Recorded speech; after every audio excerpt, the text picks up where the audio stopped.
Let's try that. There we go. Welcome to Tim's Corner Live. This is episode 210.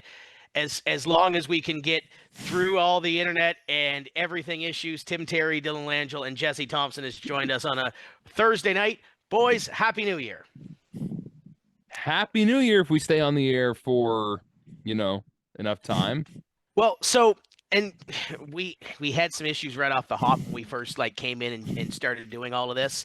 I think we have a kitty sighting in 2026 and it's not Dewey. Hi. Yes. Oh, hi. Yes. You're getting attacked. Yep. Hi. Yep. Yes. Sorry. Yes. Keep going. Yes. All good. I don't know if it's a Zoom thing. I don't know if it's an internet thing. I don't know what exactly is going on. Because as I said on Monday, we were doing the award show. I'm on 2 different Starlinks. So we will see how. I think the broadcast will stay up. It's similar to when we do our shows on Friday nights at Scotia, where we're not with Zoom, we're pulling a lot more upload download than we usually do. So we'll see what transpires. We're here for probably an hour and a half until we run into things to say. Me and Jesse were talking about this earlier, and Dylan, you and I were talking about it before we came on the air. This is our second year we've done January 1st, and I had a bunch of guests. I rattled off about 10 messages. Hey, do you want to join us tonight? No, but I want to join you at some point in January. Mm-hmm. So the next 3 or 4 Wednesdays, whatever we have, as long as the internet tells us we can do our thing, are probably going to be packed. And we've got a vast different array of guests that we're lining up for these first couple of shows this year. Drivers that maybe you don't know a whole lot about personality-wise, some new drivers, as Brandon said, by the way, Brandon's not here. Apparently he overslept on New Year's Day.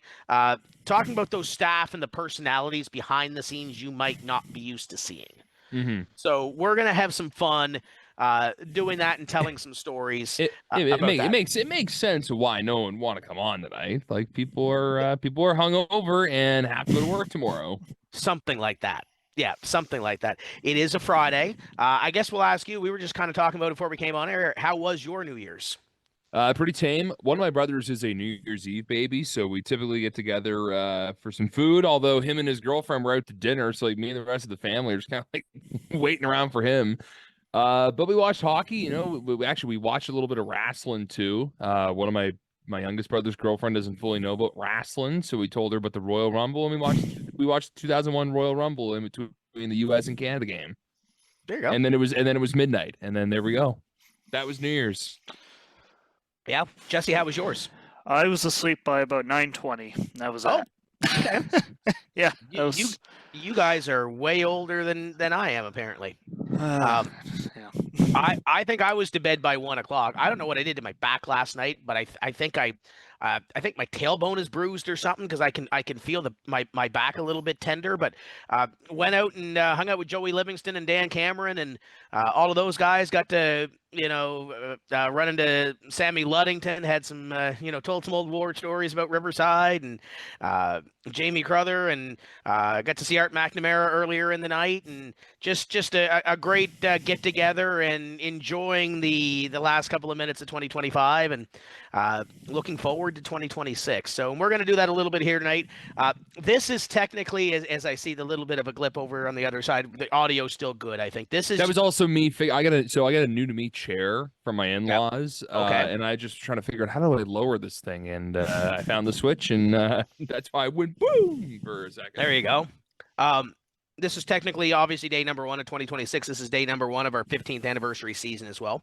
So we're going to be doing some things throughout on some of these Tim's Corner shows, looking back at the last 15 years of, the drivers and the teams and the events and the moments that made these last 14 seasons into 15 what it is. So we'll look forward.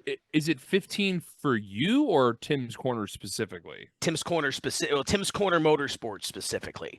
Okay. So this is my 20th season doing Scotia Speed World and the Maritime Pro Stock Tour, because my first season was 2007. Obviously been to the racetrack years before that. The Tim's Corner live side of things this is year 6. Tim's Corner started as a column on the Scotia Speed World and Maritime Pro Stock Tour web pages in 2009. So it's whatever you want to date it, but for Tim's Corner Motorsports specifically, it is 15 years or 15 seasons in 2026. So, Hmm. yeah, it's going to be fun. I see Doug Jago's watching. Happy New Year. Paulie Smith is watching as well.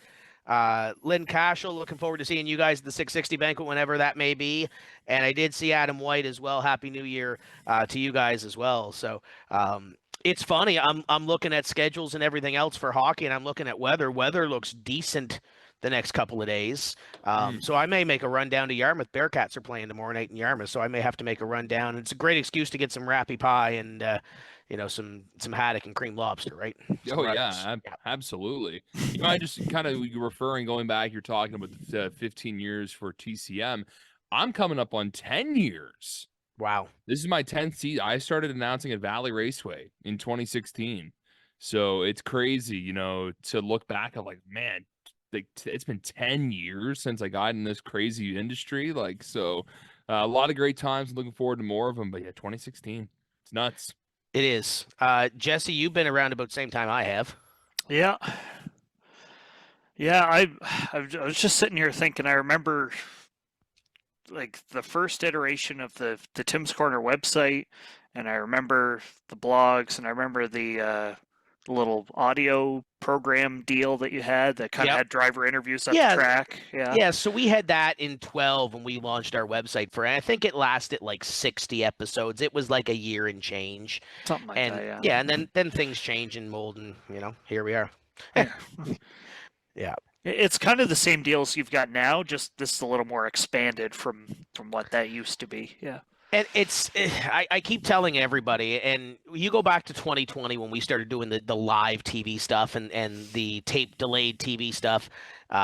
Those first couple of shows during COVID, when Denver and Brittany and them were at Petty, and I couldn't get across the border, so I had to send equipment, and then it gets sent to us, and we're splicing, audio together from announcers, splicing the video and everything else in multiple cameras. It's easier to do it live and do it in person and cut it live than it is to cut it into 80,000 pieces of video.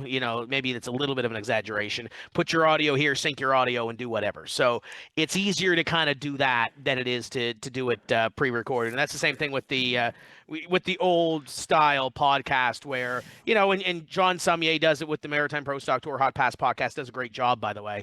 But he's splicing, an interview here, there, and then, doing his hits and whatever else. So, but yeah, Laura Jedry says you have to try a fresh out of the oven rappy pie, crispy crust, amazing. Yeah, the best rappy pie that I've had so far, I think, is from the Dinner Plate. It's usually my go-to. I've had it a couple of other places, but the Dinner Plate is probably the best that I've had. So, if I get adventurous tomorrow, depending on what time I get up, something to do. May just run down to Yarmouth and spend a night in Yarmouth. The hotels are relatively cheap down there compared to racing season. And I've got a couple of gift certificates and gift cards to use for hotels.com after last season's exciting back and forth here, there, and everywhere adventures. Tim, you can join the Yarmouth Rant and Rave page when you go down there. That is excuse my French, that's a shit show. From being a co-owner of that racetrack down there and seeing all that shit, it kind of makes you not want to own a racetrack in Yarmouth.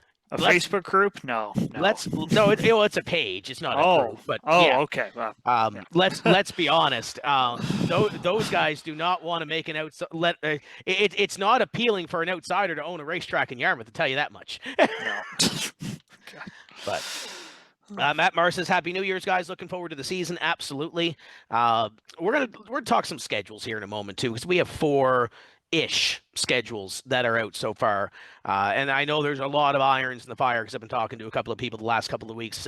I laughed. I was talking to Angela and Joey last night, and they were like, "How was your Christmas?" I said, "Mine's quiet. Mine's different now than everybody else's, but I've been traveling through the fall, so to get home and start doing stuff." Instead of me enjoying Christmas, I'm waiting until Boxing Day or December 27th and calling, track owners and promoters and friends in the business and say, "Hey, how's your Christmas? Can I have 20 minutes of your time just to shoot the breeze about stuff?" Just trying to get stuff done for 2026. But Bubbles Bronson had a couple of comments here. He was talking about the warm sunshine down in Florida. He said, "Hey guys, Happy New Year. Tim, as always, excited to see you in sunny and warm Florida in February. we all should discuss on the live about when I'm coming up to your neck of the woods.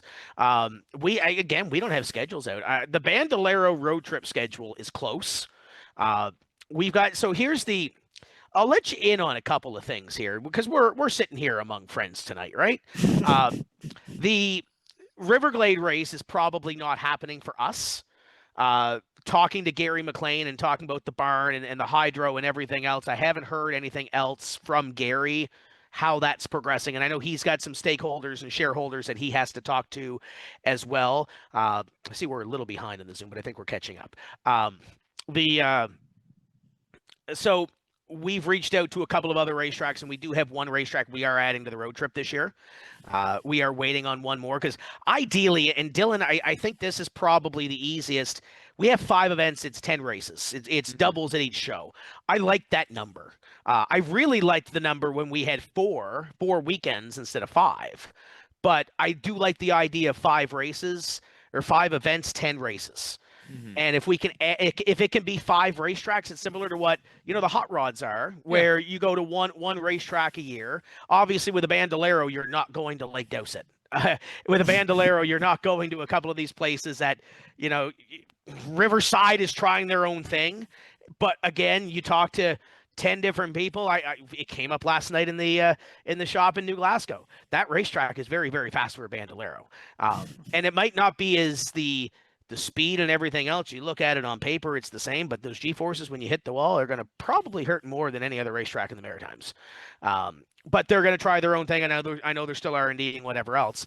And with weekends too, it's kind of hard to take a Bandolero. We're not meaning to take Bandoleros away from Scotia Speedworld or Oyster Bed Speedway on their regular shows, but try to position those races on their off weekends to try to give those teams a place to race if they want to.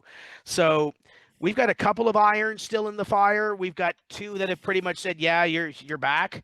We've got one that says we have questions, and we've got one that said we don't have hydro. So he can put the 2 and 2 together and whatever else. But we're close to announcing one. We're waiting on another just to try to see if we can make it.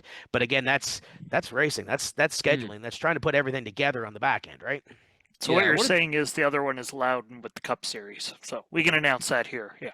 We're going to run that infield Legends Oval that they used to run in 1 and 2 back like 15 years ago with the Legend cars. Yeah, that's exactly where it is. Yeah. Okay. Yeah. All right. Good. Yeah. Yeah, exactly. So, there's some of those things that we're still waiting on irons in the fire wise. Ian DeVillers says Happy New Year, Troy. Jason Fenton. You talk about, returns in 2025. Jason Fenton coming back and racing a mini stock at Scotia Speedworld. And he kind of toyed about it on the show here when we had him, earlier in the off season. So good to see Jason back. Amy Bryan, Happy New Year. Will you be at the Buds Banquet in February? The answer is no, I will not. Unless something drastically changes. No, hold on. Brandon finally woke up. Please stand by. No. If I have to disappear for a second, don't mind me. I've got a cat that's very active. Brandon, Happy New Year. Thanks. Busy day. I'm gonna have to pop in and out a few times, but I'm here. Okay. How was your New Year then? It was good. Sat at home, watched the World Juniors. That game was really good for at least the first and second. The third was kind of a little of a walk away, but good game. Yep. Yeah, we watched a little bit of it, but we started doing some shop talk and doing some racing stuff and whatever. So, so they play Slovakia in the quarters. I think so. Yeah. Yeah, they get the late game tomorrow night, and then semis Sunday, and then gold, bronze Monday. If all goes well, hopefully we see Canada get back in the semis because it's been a couple of years for them. Mm-hmm. Yeah, I saw the checklist that TSN had, and beating Czech was the first start. Beating Latvia was the second start, so we've already passed that. Yep. Yeah. Getting there slowly but surely, getting there. But and there goes Jesse. There we go. Put that back up there. Forgot I had that fancy transition. There we are. Perfect. Ooh. Yeah, there we are. We're back to a double box. But yeah, it's good to see them doing well. Canada's Olympic team was announced too, so that's a start. Scotia Mafia back in action, right? Marchand, Crosby, McKinnon. Yep. Yeah, that is one to watch in February when that happens. It's Bubbles Bronson was we were kind of on the topic about Florida. I booked my Florida trip for Winter Nationals and for Showdown and everything else. That's all done. I'm there for I think 2 weeks. Uh, Flying in and out of Florida this year. Usually, most of those trips that I do are in and out of Charlotte, and then travel with somebody or drive from Charlotte down. With my schedule with the World of Outlaws iRacing Pro Series going until the first week of February this year, excuse me, uh, I have to essentially fly to Florida in order for us to do Showdown in an adequate time. And then, stay for a couple of days, enjoy some sunshine, and then come back home and get ready for the Atlantic Outdoor Sports and RV show. Avery from Rust Valley Restorers is coming to Radical Speed Sport. If you missed that earlier today, they've got I think it's the Smokey and the Bandit replicas coming in as well. So Joe Savoie has been busy and getting everything ready to go for Radical Speed Sport. That will be April 17 to 19 at the Moncton Coliseum. So that will be that. And here's Jesse once again. Welcome back. Yeah, of course. She's just going nuts, trying to take everything apart in my computer. Well, that's usually the way a cat happens, right? Yeah. Anyway, I'm here. I got mics, so I'm good. Yeah, I'm good now. exactly. Tim, Yeah, speaking of like Dirt Pro and all that, have you watched any of the shootout? I've watched a little bit of it. Noah Carpenter's on a roll. I saw him win a couple of heat races. Yeah, I was asking a few people because I don't really know the dirt stuff, but I guess he's kind of in contention this year, so that's pretty cool. Yeah, absolutely. It's good to see those names that you might follow. And obviously, if you follow the Millbridge stuff, Dirt Vision stuff, there's a lot of that. A lot of the Millbridge people there. There's a lot of the dirt people, and obviously going into the Chili Bowl, right? We're going to see a lot more racing at the Tulsa Expo Center in the next little bit. Yep. Anybody else catch your eye? Did I see Braxton fed the beans to Kyle earlier? I saw something along those lines. Yeah. I haven't watched a whole lot. I think the flip counter is over like 110 now. I watched the first couple of hours on the first day, and I think they had 20 something races and 37 flips, or 37 races and 22 flips, or something like that. They were racking them up early. Yeah, racking them up really early. Filling the quota. Right. So it goes until what? Tomorrow or Sunday? I think like Sunday's like the big day. Yeah. And then, a little bit of a break, and then the next weekend is Chili Bowl start, or the next week is the Chili Bowl start. And then NASCAR's not far behind. No, it's not. The Clash at the Bowman Gray Stadium, and then you roll into racing at Daytona and everything else. And they still haven't announced their point system yet. No. And they are getting, I don't want to say late, but there's granted there's been some other things. Yep. Going on. And there's still a few teams that have to find some drivers in some lower divisions. I think Brandon, you and I were talking about where does Butcher go, because Butcher was rumored to be a Tricon at one point, and that got squashed very quickly when that within hours. Within pretty much moments of that being announced. So there's some seats there to be filled as well, right? Yeah, and there's we've all watched some Cars Tour stuff, some ASA stuff. There's a lot of people that can fill a lot of seats too. Freddie Bannister says New Year's Bash at Dillon. Yes, Brady Kramer's on the way down.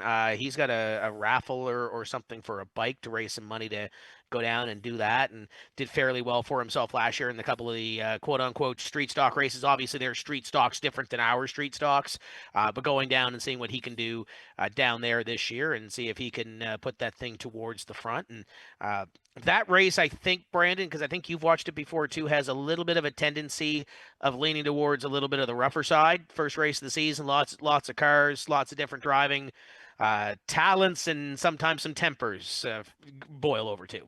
Yeah, and it's one of those things where it's kind of people from all over show up, so you don't really know who you're racing around until you're throwing fists after the heat race. Right. Yeah, so that's something to watch as well. Racing America has that if you're looking for something to watch. Matt Marr said, and this sounds like a straight out of a Dylan Langell book in 2020. Just want to note my biggest accomplishment of 2025 was finishing 12th at the 250 Enduro in Miramichi. That's like you finishing 12th in that figure 8 race at Miramichi back. Yeah. Yeah. I managed to finish a lap down or two. And like still like I still think back, like if I hesitated in turn 2 1 extra second, I was getting T-boned. Right. But and then I probably finished, I'd give myself maybe a 38th in the full-on enduro. Right. Last Can we 2.5 laps. Can we add something to that too? That Yeah. like we talked about the enduros for like months now, but like that's the exact reason. Like how many times did you see Matt Maher in a race car on a racetrack other than an enduro, right? Right.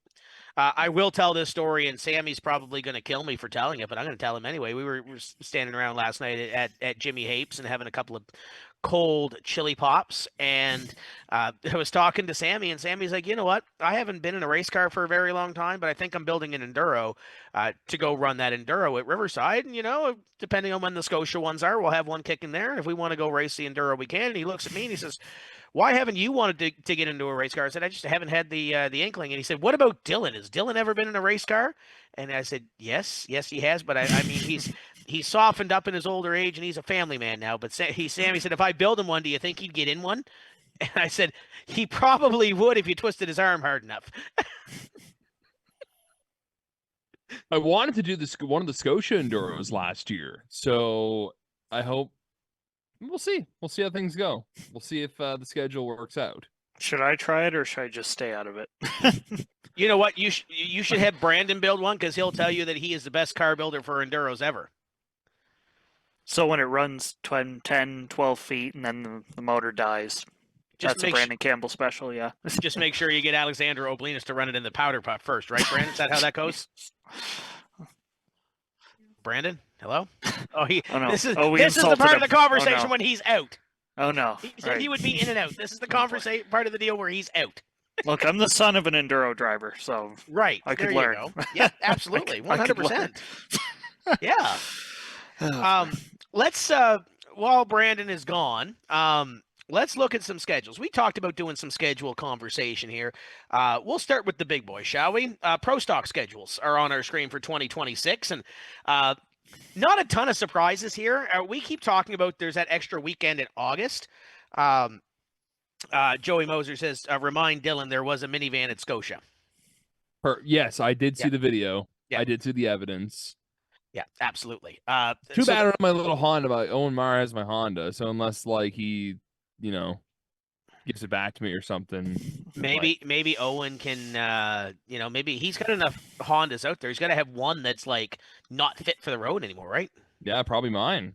Yeah, so there. The one I sold him. So Joey has a really good point. You can mix family and racing when you have a caravan. That's right. Or a minivan, or well, a Windstar, or listen, Montana. I learned how to drive in a Dodge Grand Caravan. Yes. Like that was the first thing I drove, and then mastered the Montana. Mastered the Montana. Okay. You know what I mastered? I mastered it not overheating in the pits, because when you had to line up, I was parked. We're going on sidetrack here. Talking pro stock schedule. I was parked by the tech shed, but I had to go back to the line because everyone was lining up. And as I'm trying to throttle, keeping the battery alive, the temperature gauge is going up big time. But I got to keep it running. From just sitting there? What? Well, just because I didn't have the alternator belt, right? Oh, so okay. there was nothing. It just was starting to cook on me. Turn up the radio. Turn it off. I had to save every little battery. So, and then that's pretty much by the time we got going on the front stretch, my temperature gauge was already 3/4 up. So that's what happened. Art says you can take the whole family with you. Make sure you have Emerson strapped in. Strap in that little M, and until it'll be like the movie Six Pack, Kenny Rogers, basically. We'll play the gambler. Then Mom has squashed that already. She heard that. We'll play the gambler when you roll on the racetrack. Pro stock schedules. Let's talk about these. No major surprises, I don't think. I mean, the Riverside race for the Tour moving to September 12th. Oyster Bed moving back before the Labor Day weekend. Petty starts the long weekend in May, ends on August 15th. typical kind of schedule out of the super late model series that we've seen for the last couple of seasons at least starts and ends this year at Petty International Raceway. Scotia goes an extra week because of the Mike Stevens being in there too. It goes to September 26th. So, boys, I don't think there's any surprises in this schedule. No, I think that just the surprise of, if you weren't looking at a calendar before is, wait, why is August extra long? But just the way the dates are falling. And then, yeah, so hypothetically, that speed weekend, like, it's going to be like deep into September by comparison to what it's been the past couple of years. Yeah, 12 minus 7, so that's 4. So it's September 5 is the 250 this year. And then that would be Labor Day Monday would be September 6th. But we have those every 5-6 years with the leap year and everything else, and then the super late model series is still the same, the easy clean super late model series. So Jesse, you've been involved in kind of both series with King competition the last couple of years, and with the super late model series. What say you on these schedules? Well,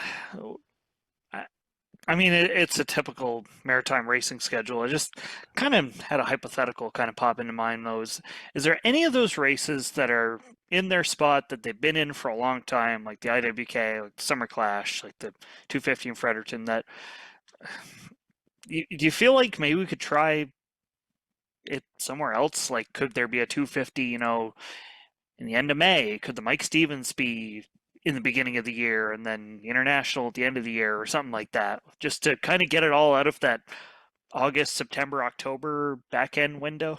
Or is that, I mean, we haven't had a schedule. Blow up is not the right word, I don't think. Obviously, your IWK and your summer clashes are probably going to stay in the same place, similar to what NASCAR would have with like your Daytona 500 and your your championship weekend, give or take a couple of weeks back and forth. But I just don't think there's. I don't know. There's a lot of. I think a lot of those guys that build these schedules and a lot of these guys, obviously Super Late Model Series is a little bit different because they're brand new, but from a Pro Stock Tour perspective, things haven't really changed. We haven't had a schedule shakeup, I guess, in the last few years. And, we've lost races. We've gone from 12 to 10, but I don't think we've really had that shakeup. I'm not saying it's not a good thing or a bad thing. I think you leave the Summer Clash and the IWK within reason where they are in the schedule. You could I think you could pretty much we had one season about 12 years ago where we started in June at Riverside, and that was back 2005, 2006.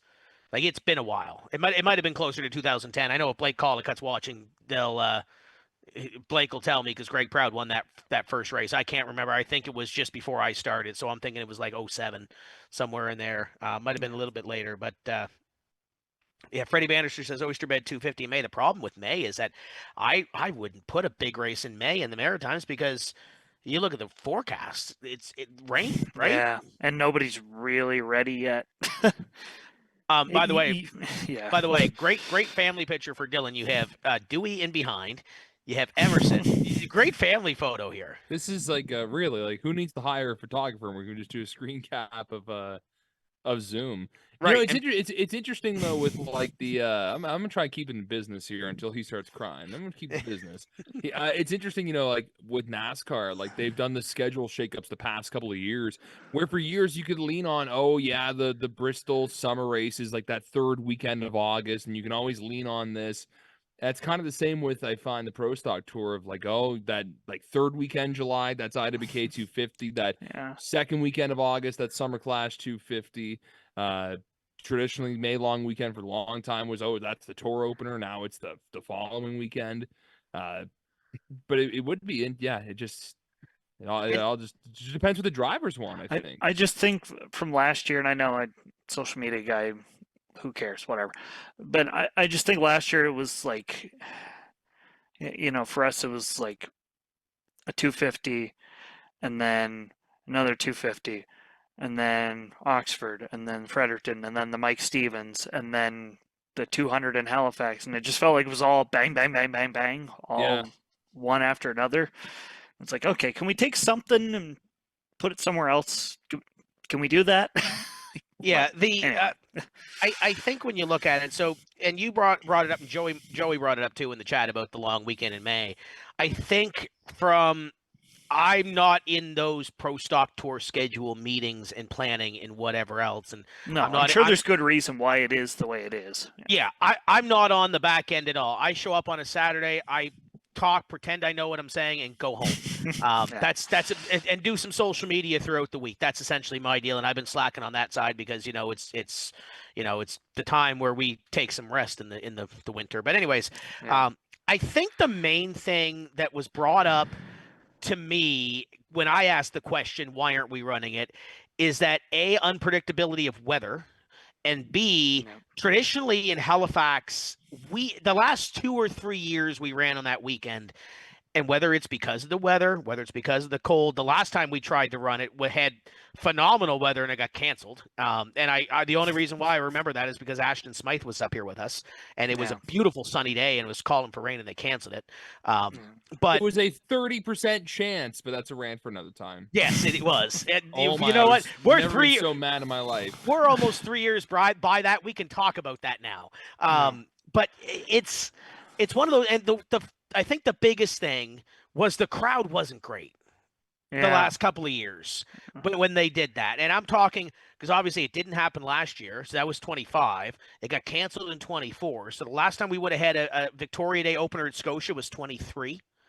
I think it's one of those things that, and now the Super Late Model Series has that weekend. How long, do they make a consensus maybe in 27 or 28 that Scotia says, hey, we want to try the May long again? Maybe global warming does us a solid and the weather's better in May. I like let's spitballing ideas out of here, right? Oh, I can't wait till it's 37 degrees in April. Oh, Yeah. I'd love that. God. But even I remember Petty was supposed to have a doubleheader last May long weekend, and it became just a single day event because of that dang R word. And well, even getting, I think it was a case again of just race ended, rain started. Like it was. And if there was one more, no Super Saturdays, no Super Sundays. I know you're going to type it in the comments. Don't do it. Just please think about it before you try to suggest it. And we talked about the weather being miserable in May. Petty Raceway is a great place. It's a great facility. Wayne and Ellen do a phenomenal job. When that place is wet, it's a horrendous place to be. Especially in May when it is saturated and the ground has way more water than it can take, and just freezes. You don't want to be there. No. Like if it's calling for sun and it's calling for dry, that is Petty Raceway is a phenomenal place to watch a race. Mm-hmm. But when it's like that, it's not great. Sean Pierce, we had snow one year at Scotia on we multiple times on the 2-4 weekend we've had snow. And it hasn't been whatever, but it's you're rolling into Tech and you start to see white flakes. They don't stick, obviously. But we've been there before multiple times. So Oyster Bed having to shovel the backstretch because there's so much snow the week before. I remember that. I remember Bill Kinney showing up to Speed Sport and them saying they were snow blowing the racetrack that year. Yeah. So I don't mind the idea we're not racing on the 2-4 weekend from a me perspective, and I had this conversation with somebody. For me, it's a paycheck. This is my living. I show up to a racetrack, I get paid. So if we don't race on the 2-4 weekend, I lose 2 or 3 days of pay. But would I rather have 2 or 3 days of preparing and doing other work, or going to the racetrack, getting there, it rain out, we get nothing? Because I can't speak for other racetracks, but our staff doesn't get paid if we get to the racetrack and it rains. It's a shitty policy, no pun intended, but that's the way it is. I drive an hour from Truro, I get to the racetrack, it's not we're not racing, we get canceled. I just spent $25 in gas to drive down here. So that's the business side of the racing perspective. But and I think it's one of those new things that Wayne and Ellen want to try it. The Super Late Model Series wants to try it. Have at it. Go and take care of it. The other thing, and I've talked to sportsman teams and I've talked to some legend teams. The Scotia schedule, usually I'm the one that plans the skeleton and the basis of this. I've got an email into Dan McLeod about a couple of questions I have, but those guys don't want to run 14 races a year anymore. No. And it's an expensive deal between those two classes. So how do you get those guys down without taking a week off?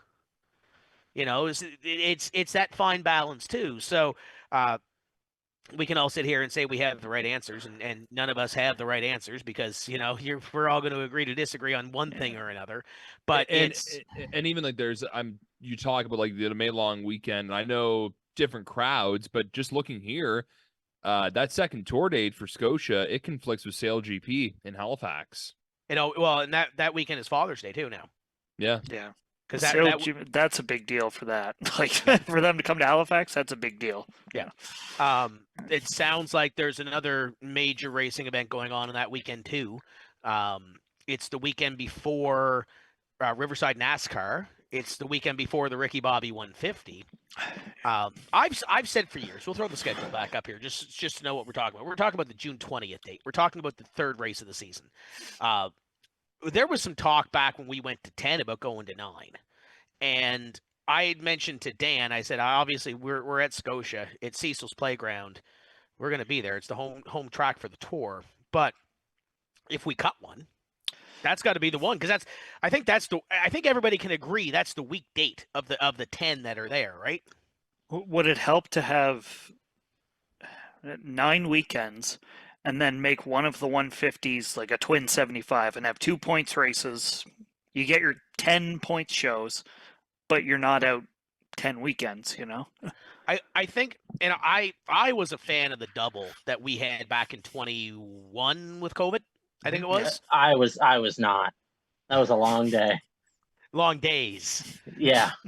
Yeah, you probably didn't sleep, so it probably was one day. By the way, welcome back. Thanks. Yeah, I didn't mind it, and some of the race teams didn't mind it either, especially your island teams, your New Brunswick teams.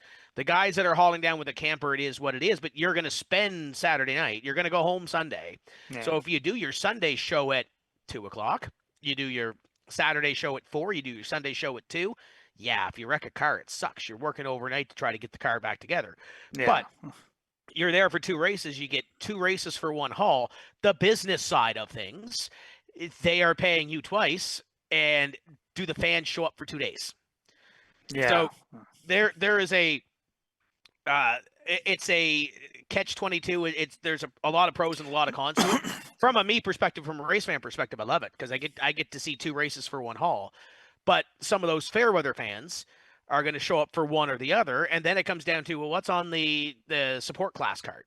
Yeah. Is the Saturday show going to be better because they're going to leave it out in the line, and if they get wrecked, they're not coming back Sunday? Like, I do like that idea. And I do like the idea of the 2 point shows. We did that one year at Oyster Bend. I think it was out of rain. I think it was like 2010, 2011-ish, in around the Scott Alexander, Ron Clark years, I think it was, because we did a 200 at Oyster Bend, and it was supposed to be a 100 at 100. Yeah. I think we paid. I think we paid out for the top 3 at the first 100. We might have paid a set of points, but I don't know if we did or not. But it was that idea. We combined both races, and we ended up, I think, having 9 races instead of 10 or 11 races. The Air Show Atlantic race. Why am I remembering that? Yeah, it was. I think it was something like that. Yeah, it was back when the parts for trucks deal, and there was two features in one day. Essentially, it was. I think it was a 100 lapper, and then we either took a break or we cautioned it or whatever and ran the other 100. Do you cut the purse in half, or does that not? That doesn't make sense. Well, I mean, if you do it as a 200 lap race, I think you pay them as 200 and split it. But then again, you talk about race teams aren't getting enough money as they should, and is it a 6 tire race? Is it a 4 tire race? Is like how do you cut that? Like there's a lot of. It can be done. Like it's not like it hasn't been done before, right? Yeah. But, yeah. So it's again, how do you cut the cost and how do you cut everything else? But then how do you find the money on the other side of it too, right? Yeah. But, anyways, Brandon. There he is. I'm here. We had a conversation earlier about enduro cars and demo cars, and you being able to build a lap leading demo car. Me? Didn't you have a demo car you ran or Yeah. somebody? Yeah. I rented it for $200 from Norm. I didn't build a thing. Oh, okay. And that's the same one that Alex Oblinus went out and won the powder puff. And spun out and still, I think, lapped the field twice or something. Right. So and 3 of the tires didn't have lug nuts on them. So you're saying this comes back to Norm Robichaux? Yeah, Norm's the man. Okay. What a safe race car. Yeah. So Dylan, there you go. Norm is watching us tonight. So yep, we can get you in a race car apparently. Oh, Norm can hook anybody up. I'll tell you, Norm or Glenn. If you're going to Miramichi Way, either one of them will hook you up. We just need an enduro car in our family that cats have not given birth in. Oh, so good luck. That's a story, but yeah, we'll try that. Can Glenn get a minivan built? I think the funny thing is, I'm pretty sure at least once per event, Glenn rents a few minivans or SUVs. So I don't see that being a problem at all. Okay, perfect. Dylan, bring the family up. Let's go to Miramichi. Come on, Emerson. We're going to the She. We can be a spotter. We'll drive through Rogersville. It'll be scenic. Yeah. Right. Yeah. Let's go for a scenic drive through Rogersville. We've got the other two. Miramichi. You don't want to go to Miramichi? Take him to the prison. Yeah. We'll go and look at the Irish capital. Let's do a poll. What's the better way to get to Miramichi? The Shediac way or the Rogersville way? Shediac is way faster. Me and Tim tested that a couple years ago. Yes, we did. Well, so let's put it this way. It's faster, and I haven't got a ticket going the Shediac way. I've had a ticket going the Rogersville way. Really? So, I got caught for unlawful passing and speeding the 250 weekend a few years ago when I was going to get stuff from Miramichi for the TV broadcast. I remember now, yep. Yeah, wasn't great, and I wasn't fighting the cop, and the cop let me off because he could have suspended my license. But it was one of those. It was one of those places. I forget where it was, but and they hadn't done the lines in a bunch of years, right? So the line looks like it's a broken line, but and you can see for a mile, so it's not like it's not a safe place to not pass, right? Right. Get out. Happens to be like 8 lengths in front of the car that I passed a cop. So. It happens. Did you invite him to the live show on Wednesday? To discuss it? Yeah. I wasn't going to invite him to any live show. I can tell you that much. Melissa Nickerson. I know Dougie Matchett, man. He's one of you guys. My union brother. Yeah.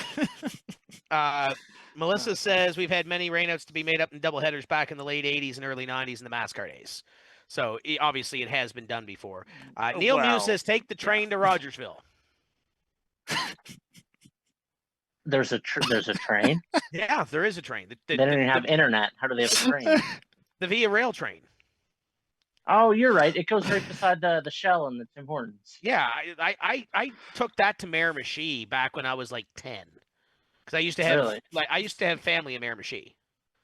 So like thank you. March break. We used to take the train. Like there was 2 years we took the train because the train stopped in Truro, or it has a Truro stop and then has a Miramichi stop. But there is a Rogersville stop. I don't know if they still honor it, but there was a train station at one point in Rogersville. No, I think you're right. I've seen it before. Folks, we're going to have to delay the start of our event today. Our announcer is still on a train. Still on the train. The train ran into weather.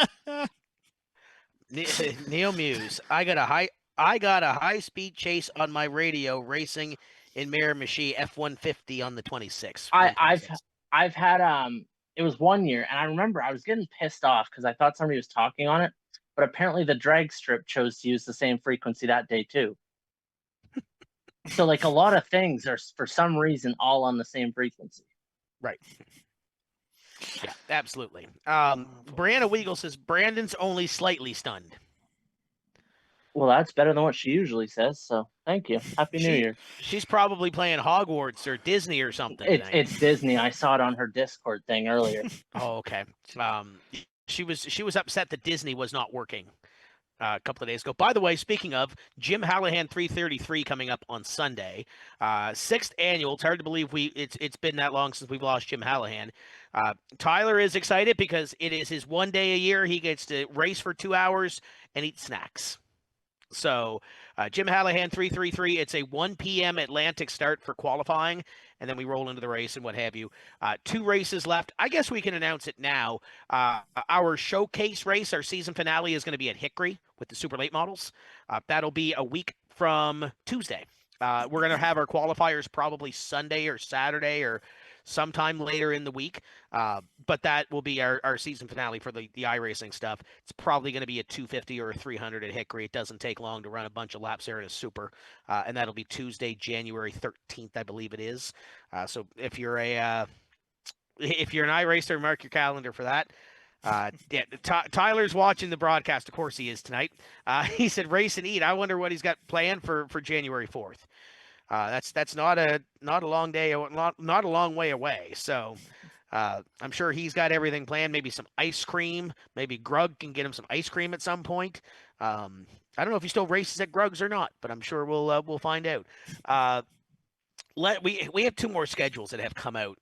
Let's talk about Lake Dowsett. For all intents and purposes, did not put together a schedule graphic. So we have a fine screenshot of all the text for the Lake Dowsett dates, and then Bud Speedway has their 2026 schedule as well. So these ones, I mean, Sydney's is pretty well straightforward. It's the same schedule as it was last year, same weekends, same dates, same Wednesdays. Pretty well status quo from where they were last year. Lake Dowsett, pretty well. Set your watch to that one as well. They start June 14th and they run every second Sunday all the way to the end, doubleheader weekend at the end of the season on the 19th and the 20th. And then they are having a banquet this year on the 3rd in Yarmouth at the Lions Club. So that is their schedule. Again, 2 schedules that are kind of status quo, set your watch to them, when you're racing sort of thing. Lake Dowsett's rain dates are the next Sundays. Sydney hasn't lost. The Saturdays usually rain date to Sundays. The Wednesdays are usually lost if they are. But Dylan, pretty well status quo for what we're used to. Yeah, like he kind of said, you can wind the watch to it, and yeah, it'd be nice to. Well, I presume with the Hot Rod Classics that things will remain status quo for a few things. I know their schedule's probably getting very close to coming out, but always fun getting to Yarmouth. I didn't get to Sydney last year because I was on baby watch, and so it looks like probably if all goes well, we'll be back up in the Cape for 2026. Yeah, absolutely. Working with them, I think at this point, pending sponsorship on the Tim's Corner side, I think my only Sydney race is the Caper at this point at the end of the season, and we're still trying to, put the final dots on I's and crosses on T's to make sure the Bandoleros and the Legend cars get what they, if they're up there or not, or whatever the case may be. But yeah, so now we kind of wait for everything else. Usually we see the Petty schedule somewhat early. Oyster Bed is usually around the same time as Scotia, which is usually like February-ish, somewhere in there. Riverside is pretty well out with the exception of the August weekend, of whether they're going to race. And again, 5 weekends in August, they're trying to weigh their pros and their cons as to where that's going to be. Their East Coast Enduro is May 30th. And then we Miramichi, Denver was on here on Monday saying Miramichi is pretty close to being finalized. So that'll be out, I'm sure, soon. And that just leaves a couple of others. There's not many left. So, it's all gonna file right in. Yeah. It'll all eventually get there, and there'll be arguments, disagreements, the usual that pops up. Why are you running that division on that date, and this is this one, and this is whatever, and there's that. No one's ever going to be happy. Right. There's always going to be a debate of some sort. Yeah. But that's the way the general deal goes. So, I mean, it's early in the season. I mean, the only other one where I'm waiting for is, and Doug and them are watching tonight, is I want to get a couple of races up in Turkey Town. Want to get up to Bathurst, enjoy that place. Interested to see where everything kind of falls. Obviously, the start of season schedule, April 17 to 19, is Radical Speed Sport in Moncton. We're going to do our kart race the week after, so it's like late April. I think it's April 26th, I think it is, or something around those lines. That's something I'm kind of interested in doing. Well, and I've never done it before, but I kind of want to. you know? Yeah, and it's something that it got more buzz when we posted it than I thought there would be. Yeah. But the problem is, and everybody's saying, well, why don't you open registration now? And I said the problem is we open registration way too early. We only can have 13 to 15 teams. Yeah. And then people forget about it. And then it comes up to that weekend, they're like, "Oh, we're doing other things. So you got to take us Yeah, off that." I'd like to do it, but I know for me, I've got to consider where our guys might be, if Right. possible, you know? Yeah, and I mean it's the weekend. I think it's the weekend after. I think the weekend before is Loudon, right? I think for pass. Probably. Yeah, So it's like Oxford is the week after, right. so it's Yeah. in there. Yeah. So Right. I don't know. I don't know anything at this moment, but Yeah. you know. Joe Harry says, "Happy New Year, everyone. Let's get the 2026 race schedule on the go." Joe apparently missed the start of the show, and I said that what? Sorry, What? Joe. I don't know. Joe missing the schedule. Bring it back up, Tim. Broken Joe. Here's the pro stocks. Let's rewind the show. Let's start. Here's Lake Dowsett and that great schedule graphic that I came up with 5 minutes before the show, and the Sydney schedule graphic. Joe apparently missed at the start of the show that I'm toying with the idea, depending on what time we get up in the morning, of going to Yarmouth tomorrow. I'm getting some sort of pie that I don't know what it is. How do you not know what Rappy Pie is? I mean, I understand. Okay, how do so I you're not from- know you're what a from New- Christmas donkey is? I don't know. It's Dominic, the Italian Christmas donkey. You're right. Hee haw, hee haw. You are very uneducated. I very like. Jesse, how far away do you live from Rogersville? I'm sure they got some happy pie in Rogersville. I've seen signs that say they have it. Shediac has it too. Wow. Look, I've turned 30, okay? I don't know everything. What is this pie? You probably don't even know what the tickle trunk is. That's Mr. Dress Up. Yeah, I do. Thank you. Yes. I don't know what it is. I'm going to be honest. Listen, I still say this. Ashton Smythe even knew what the tickle trunk is, and she's not even Canadian. Oh, is it a Canadian deal? It's Yeah. Mr. Dressup. Mr. Dressup's Canadian. Attaboy. Brandon, you're what, like 19? What's going on here? 28. Ugh. Yeah, Yeah. late 20s. Ugh. That's what the kids tell me. I hope you clip that out and just put that out. Yeah. Your generation is like Arthur, right? Like, Brandon? no, more like Caillou, Clifford the Big Red Dog. What was Arthur? Was he the turtle? No, that was Franklin.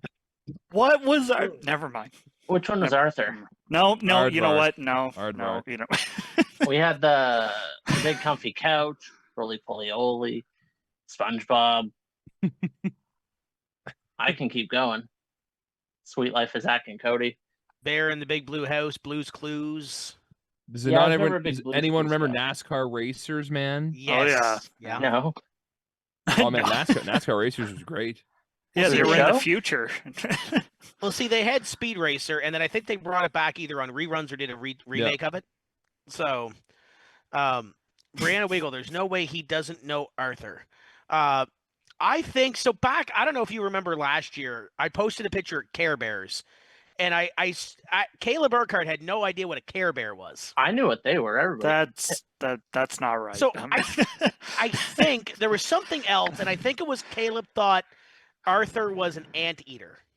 Yeah. Which an aardvark is pretty close. yeah. But it's not the same thing. All right, hold on. We're Googling this. Hold on. Let's. I had Teletubbies. I knew what they were. Bananas in pajamas? Like, come on. Yes. Yeah. Okay. Original Bananas in Pajamas, not the weird cartoon one. This is so relevant to motorsports in Atlantic Canada. Aardvarks are in Africa. Anteaters are in Central and South America. Aardvarks have teeth. Anteaters are toothless.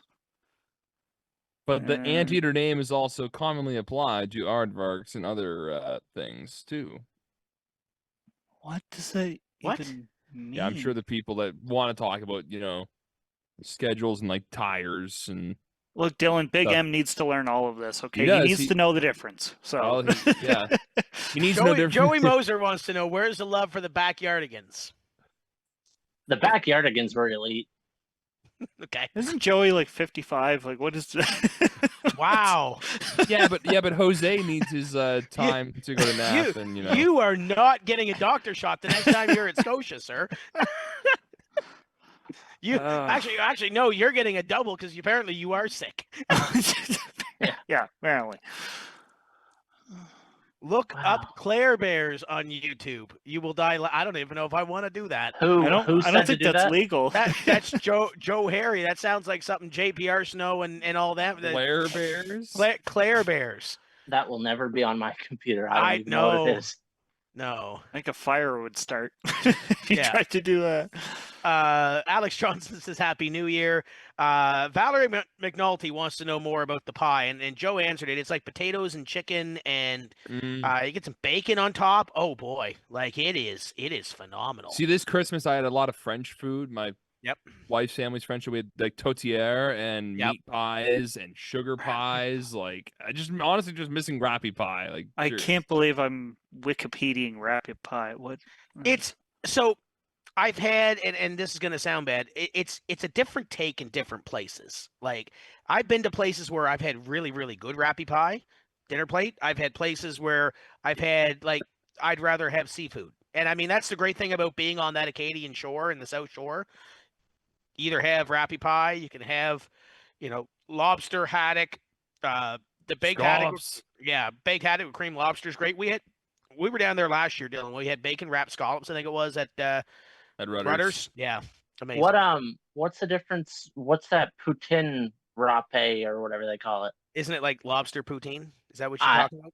I have no idea. I've just seen the sign again in Rogersville and Shediac. I have no clue. Oh, okay. So maybe somebody in Rogersville can answer that question for you. No Randy offense, Gerard. but this looks like the chest burster from Alien. What is So what? this pie on Wikipedia? It looks like the thing that comes out of John Hurt's chest in Alien. Wow. Does anyone know what I'm talking about? I know what No. you're talking about, but it's Okay. probably still tasty. They're probably still tasty. Yeah. Tim, are the bologna burgers considered a French delicacy because they're from Shediac? No, I think they stole those from South Boston, so that's like a Southern French thing now. Wow. So Cajun. La Bologna Burger. I think it's the. I think it's I see Isabel Getson is watching us tonight. Want to say hello to her. Former most popular driver, Brandon. What year? 2018. Nice. Oh, Somewhere you're around on there, You're yeah. on your game. I just wanted to make sure you knew your own facts. Yeah, it was 18, right? I have no idea. Okay, well, whatever. Morton Christensen says Happy New Year. Rappy pie can be made with either chicken or razor clams. I've seen it made with a couple of other things, but chicken I think is usually the go-to. razor clams. What is a razor clam? Jesse's going to look them up. You can look up bar clams at the same time too. How do you eat a clam? I don't Serious like question. seafood, so. How do you eat a clam? Deep I don't fried. understand it. Deep fried. You take them out, put them in the deep fryer. Yeah. What? Yummo. No, I don't. This is so stupid. I physically don't understand what you would do. Like what? Okay, so Jesse, they come out of the ocean. Yeah, okay. You wash them. All right. You All put, right. you put some batter on them. You put them in a deep fryer. You take them out of the deep fryer. You probably wait a few seconds just for them to cool a little bit. Then you pop them in your mouth and you're like, that's delicious. Oh, that's the thing. You suck them right out. Okay, I get it. That's an oyster. Well, Yeah, I looked shut up how to them eat a right out. clam, and this drawing. Okay. This is No, why we probably- racetracks need we- to have their schedules out in like we December. probably don't want to show the drawing on TV either. We will be shut down. Isabel Getson says, my old race car has better traction than my road legal car. Realized that today in the snow. Well, I Oh. don't think you can drive the race car on the road anyway. So Matt Marsh's deep fried clams are the best. The bar clams, when they're in season at Rudders, are probably my go-to. Bar clams are like they're a different kind of clam. Jesse's going to look them up. Jesse's You know gonna what? tell us I'm they- already into this. Yeah. I hate fish, but who brought it to us in the tower in Riverside that time? It was okay. I think like Michelle's Kelly and Grill. Anita brought it. Yeah, that's what it was. That was pretty good. Yeah, Michelle's Grill is really good. Okay, so then I need somebody to like bring me one on a napkin and be like, Number "Here, one, try this." number one, you need to go to Rogersville. All food leads to Rogersville. Take the friggin' train to Rogersville and get some Rappy Pie. Go to the S.O. Timmy's everything else store there. Pretty much. I'm glad this website is telling me that they might have a fishy taste. I mean, It's yes. see, yes. Yes. I'm watching videos of scallops right now on Instagram. I'm just making myself hungry. Yeah, I'm trying to convince myself I need to go to Yarmouth tomorrow. You're going to Yarmouth. We're Rappy Pie, apparently. scallops, Rogersville. You're going. Rogersville's the wrong way. What would be the equivalent of Rogersville around there? Claire? Like probably Sunyaville, like Church Point, Concession, somewhere on that. If you're talking that side, the Acadia side, that's probably it. Yeah. You're probably talking like Barrington on the other side, maybe. Something like Shelburne. All right, I gotta stop looking at this. This is okay. This is gonna keep me up at night. Keep you up at night. How to eat a clam? Yeah. Okay. By the way, we're talking about food. Joey Livingston has deer jerky that he made last night at the party. He said he uses Cabela's or Bass Pro Shops like seasoning on it, like a pepper seasoning on it. No. Phenomenal. Joey said it took him too many hours, and he's not making any more anytime soon. But there was 2 bags there, and they were gone within an hour between me and Sammy Luddington. So hats off to Joey Livingston. Not only can he drive a race car, apparently he can prepare some good deer jerky as well. I've never had jerky. I know. I've never had jerky, like beef jerky, any sort of nothing. Wait a minute. So you've never been to Rogersville. That's the important thing. And you never had jerky? Yeah. I had a conversation with somebody last night that does energy drinks so I've been back on the White Monsters for a little bit. Kind of hard to see with the glare and whatever else, but White Monster, I think if you drink energy drinks, they're like the go-to. Like you might stray away and try some different flavors and whatever else, but you always can come back to a White Monster. You want to try a weird flavor? We'll do a live taste test of something on the air. Okay. This will be worth it, I promise. Jesse's going to Rogersville, boys.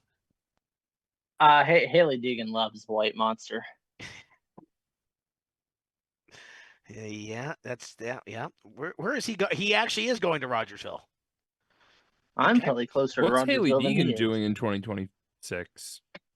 I don't know, but her boyfriend's at Elsa right now. If that was relevant at all to your question, but I have no idea. So what is this? All right. Okay. This is going to be good. This, I don't know what it is exactly. My girlfriend got me a box of Korean snacks. Oh. Like from South Korea. She's not from there, so she just ordered them in. It came in.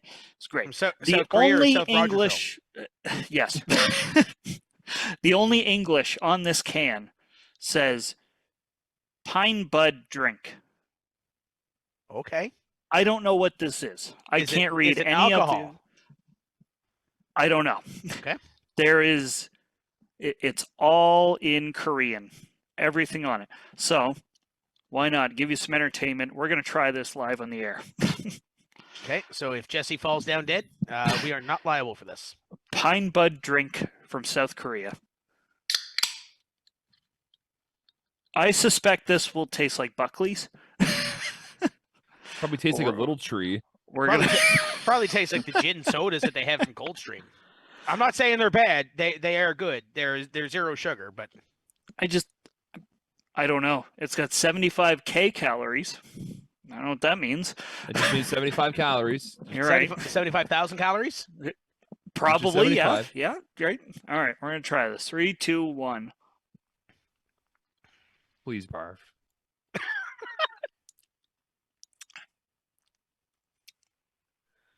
Well, there's the pine tree, folks. Yeah. No, it hits after a couple seconds. No, that's the weird thing. It doesn't. It tastes like water that saw a pine tree on its way through the factory. Like that's how close it got. I don't know. How far is it to the hospital in Rogersville via train? Asking for Jesse. Wow, I can't read anything on this can. I don't know if it's alcohol or an energy drink. I don't know. We do have a doctor watching the show, by the way. So if Yeah, you do but I fall made down comments dead, about him, so then I'm he not allowed. ain't helping you anyway, bud. Yeah, doesn't matter. Yeah. I don't see a medical facility in Rogersville, but there is the Rogersville Arena. Oh yeah, they're gonna help you. They've It's got to like at if least you- have a medic. It's like if you watered down Buckley's about 15,000 times. That's not bad. Wow. Okay. There. Little bit of entertainment. This is why racetracks need to put out their schedules, because otherwise we just delve into this. Right. Yeah. Yeah. All yeah. right. Fair enough. So let's peer into the crystal ball a little bit. We don't know a whole lot. We've got a couple of rumors of teams moving and back and forth and doing other things for the year. I saw Alex Johnson's watching. He's coming back sports and racing at Scotia Speed World this year. Excited to see him back running for a title at Scotia. But for you guys, is there any surprises so far? Is there anything you're looking forward to in 2026? Is there anything you want to see in 2026 that we can, maybe force a hand or two? Let's look into the future a little bit. I'd like to see, and I did get to see it a couple of times, but I'd like to see just one big, really solid sportsman race somewhere throughout the year. Yeah. I mean, I think the two candidates for that would either be a Scotia or a Riverside. Yeah. The Lake Dowsett has a very solid weekly sportsman show. Yeah. They're 10 to 12, 13 cars. And they typically, and I mean, it's every division. Sometimes you have bad races, sometimes you have good races, and they have really, really good races, and sometimes they, have a couple of odd races that aren't the greatest. But every division has those. Yeah. I think the Scotia Sportsman division is the same way. Riverside. I thought the racing last year was good, except for mid portion to the end of the 100 that gets a little sideways sometimes, and it always does. I didn't get to see that.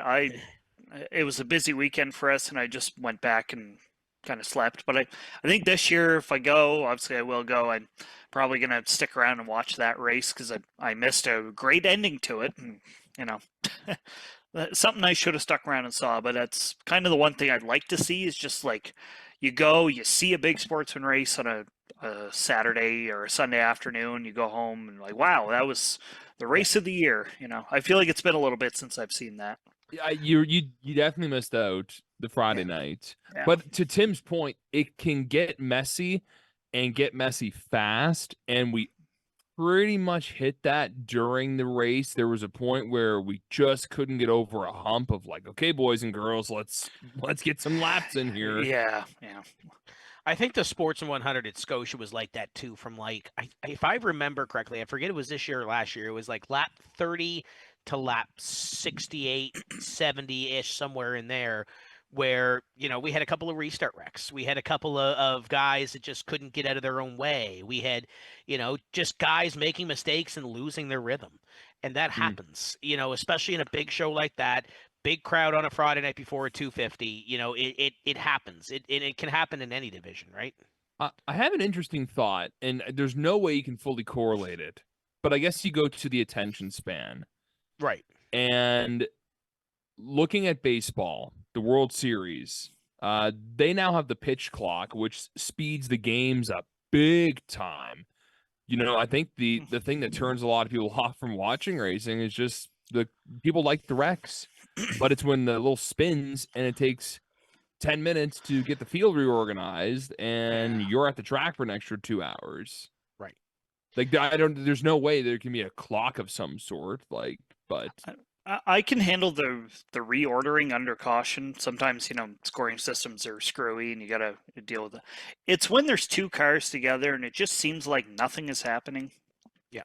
I don't know. That's the part that always kind of frustrates me. It's like, okay, pull them apart, push them off. So let's get them out of here. Yeah.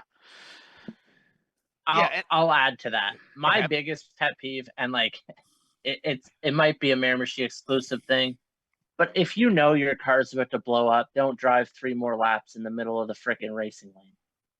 And then Well, just, you know what I Yeah. mean? It came up a couple of times in Scotia this year, once in an enduro, and I think it was once in a mini stock race.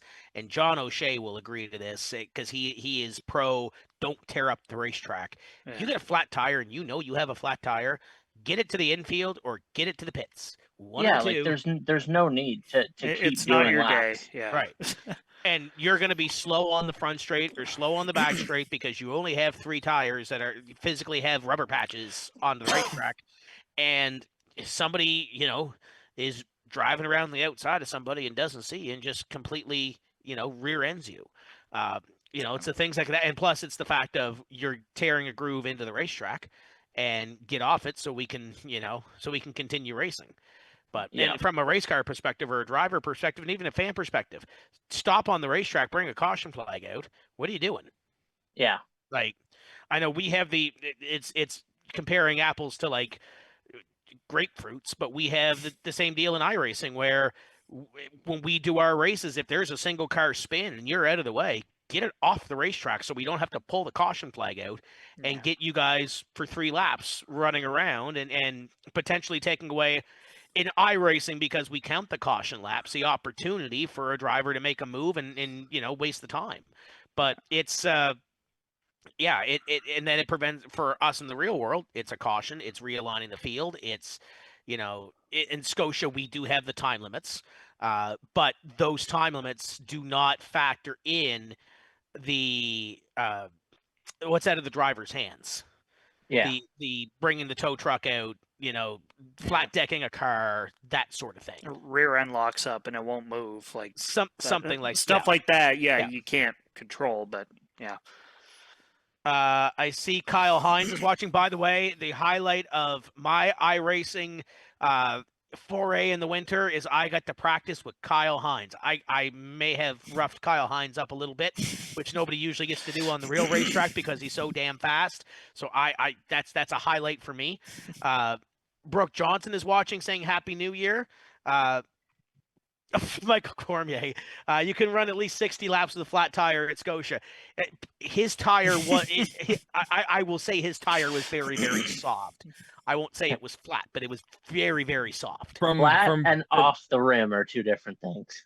Right. That amazed me seeing that when Garth and I stepped back and we were watching that battle with I think it was Mitch Arsenault and Michael, and just watching. It's like, how is that tire already not blown to smithereens? Well, and so that was when Webster was our race director, and Tim asked me, he's like, "What do you do?" And I was like, "He's still running around at speed. He's not." So and we'll use the Jason Pickles at the enduro comparison. Michael Cormier and Jason Pickles. Michael still had a little bit of tread on the bottom of the tire, like it was flat, but it was soft flat, like it wasn't burning a groove into the racetrack. But even Tim asked me, he's like, "Do we throw a yellow?" I was like, "No, we're not doing anything wrong." Like he's wheeling the hell out of that race car, and it's one of those things that you look back on 10, 15, 20 years, in the future, you're still going to talk about Michael Cormier running 60 laps at Scotia on a flat tire or a close to being flat tire. Battling for a win. Right, exactly. Joey Moser said IWK Sports and Race was a debacle. The series needs help. 15 laps of caution to reset the field is too much. Add to that, new for that race, cars were pitted. Were forced to, this keeps moving, to wait at the end of pit road for as many as 10 laps while the lineup was worked on. Had some hot cars and drivers on pit road that night. Brutal race to spot. Well, it's a tight track. It's in the dark. You got 30 sportsman cars out there. I understand in that situation that it might take some time. Well, and I mean, if you from the leave them on pit road, you tag them on at the back of the field, and then you move them where they are. At least I think from the hot perspective, and I think back to Craig Ward a few years ago when we had that red flag and we stopped everybody. It's air circulation. Yeah. Yep. It's for the drivers at least. It's you being stopped in a hot race car in the middle, especially in the middle of that bowl in the middle of July. It's get your circulation going and whatever else. There are some teams, and that's it. I don't want to compare teams to teams, but you look at race teams that come to the racetrack and they're prepared and they know their thing, but they've done it for 15, 20 years and they're going to run up front. Same thing with race control and some of these teams. Sometimes, obviously, you bring in new people and it takes some time to get people into the rhythm and the groove and everything else. But those teams that you look back to previous when we had manual scoring, you look back to somebody like Laura Williams. Laura and Sherry for years were the team at Scotia where you could rely on their manual scoring and know where all the cards are. Now, yeah, it's going to take a couple more laps because you don't have it on a computer in front of you. Kirby had it on the laptop, but you have that, and it's a well-oiled machine. Sometimes when you add some new, pieces and whatever in there, sometimes, and we have 2 or 3 scoring crews for electronic scoring that are the best in the business. I put them up against anybody in North America, but they can do their job, and you might have somebody in the middle that's relaying it to the drivers or relaying it to the spotter or relaying it to whoever. And sometimes those spotters don't listen. Sometimes those, somebody reads a wrong number. Sometimes, it's not always perfect, is what I'm trying to get at, right? But sometimes when you have one night and one issue starts, it compounds on top of each other, I think back, the power outage at Riverside a couple of years ago when we had the NASCAR Canada race, where you had a power outage and then you had 6 others that followed. And you're just, as I know, as a video team, we're trying to figure it out. As a I'm sure next door had the same thing too, and I'm sure the drivers, you have 6 power outages. You have a couple of cautions and whatever, right? And then for us as the announcer, the people look at you when something goes wrong. The announcer is the first one that people will look at and be like, well, what's going on? And you're powerless because the power is out. I mean, you're just like, you can tell that you can hear the everything turns off, and you're just thinking like, what is going on? I think adding to what Joey was talking about too, if I remember, wasn't it because Phil Barkhouse was close to the entrance of the pits and they had to tow his car there, and it just the way they had to maneuver it, and that took a lot of time. And I think a crew member had to get first responders over to check him out for heat exhaustion. So there just was extra things that was on the back going into 3, right?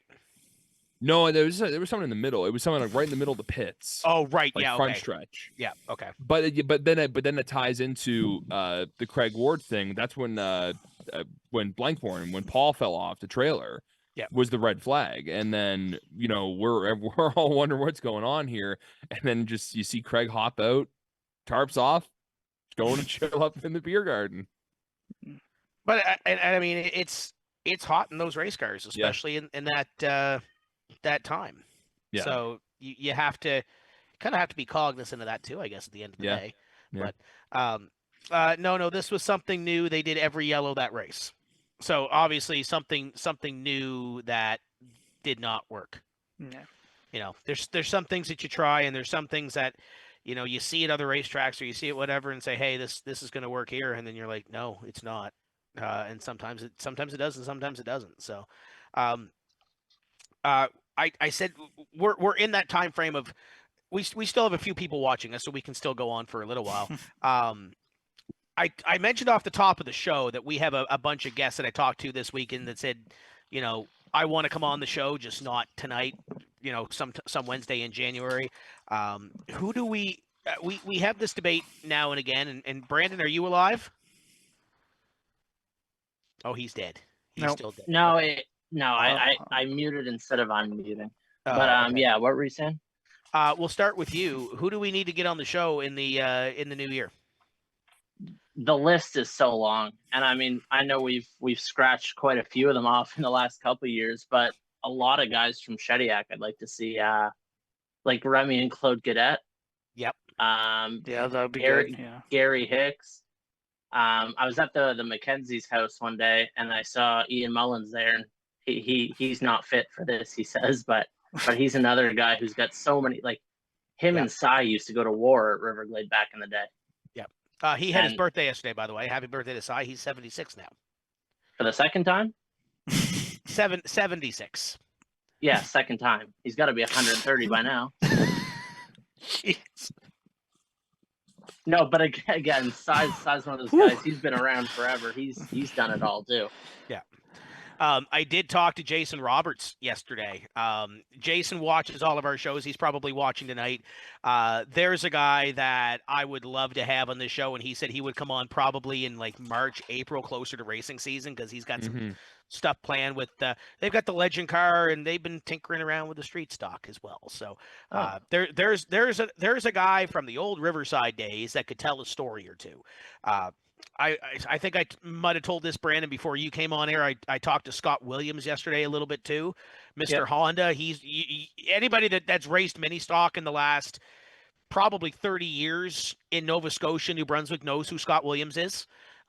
Scott said he would come on the show sometime in the next month or so. So weren't you with him when I saw you in Toronto that time? Where? In Toronto? Who were you with in Toronto when I saw you? Kyle McMillan. Oh, I thought it was Scott Williams. That would be another one that I would love to have on the show. Kyle is a little shy, but he could tell some stories. J.R. Lawson's another one. I think we're getting closer to having J.R. on the show. Yeah, when we talk about like Hall of Famers in their division, he's got to be up there. Yeah, Kyle Hines. That's where my car came from. Remy Godet. Remy made his return last year in a race car. What did Remy run last year? I'm gonna guess Shediac. Was that Mark Otra that said that? No, it was Michael Cormier. Oh, I don't know. It probably was Shediac.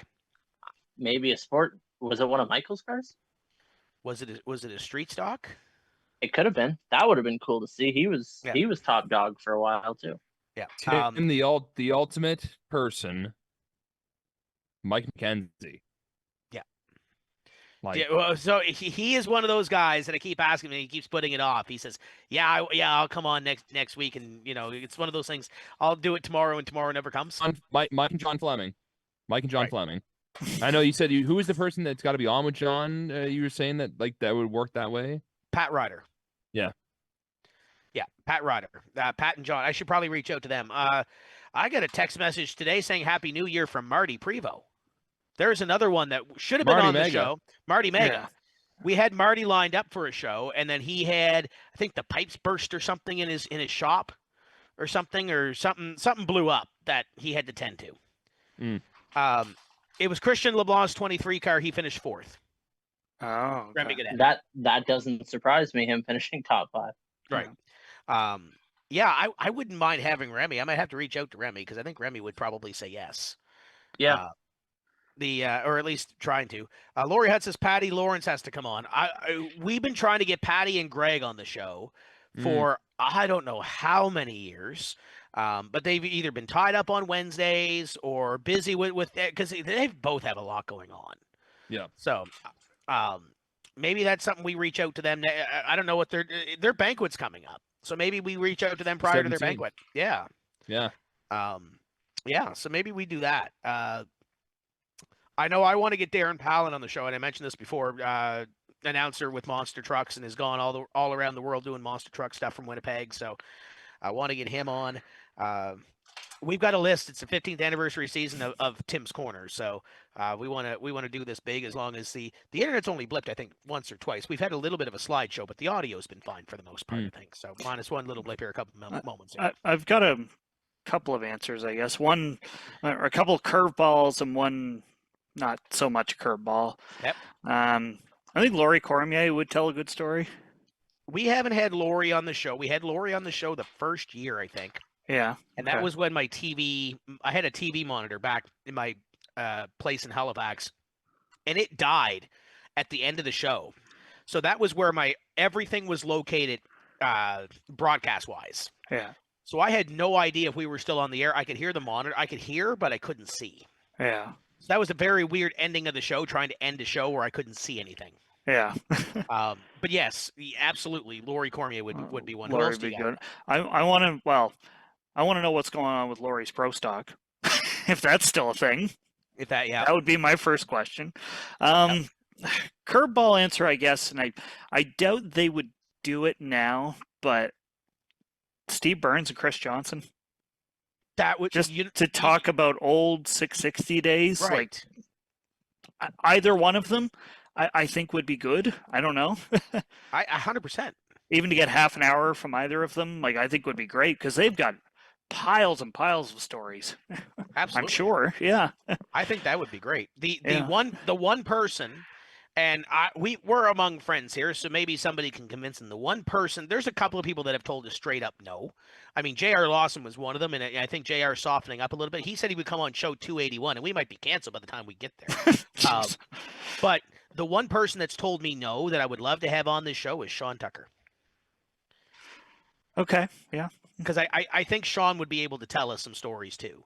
Yeah. We talked about the John Fleming era, John Fleming, Sean Tucker, I mean, Wayne's been on the show a bunch of times. Yeah. These guys that were winning championships back in the, I don't want to say early to mid 2000s, but a lot of these, and I go back to this story, and I'm not saying Sean Turple is old, but I'm gonna tell this story again.